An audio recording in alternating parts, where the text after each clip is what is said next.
Welcome to the Southern Colonies by Valeria and Sumera. Welcome to the states of the Southern Colony. The states are Maryland, Virginia, North Carolina, South Carolina, and Georgia.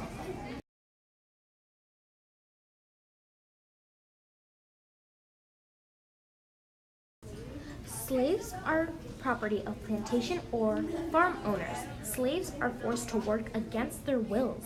Slaves cannot participate in any political decisions. They also have no rights. Cash crops that were grown in the Southern Colonies are tobacco, cotton, indigo, and rice.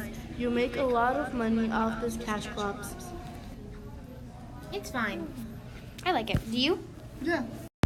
The Southern Colony will trade with the Mid-Atlantic. The Southern Colony will trade indigo, and the Mid-Atlantic will trade their livestock and goods.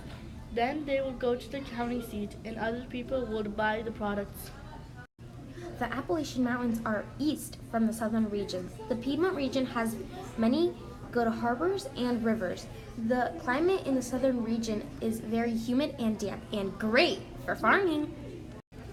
The southern region has county seats, which is where the government is located. They also go to church.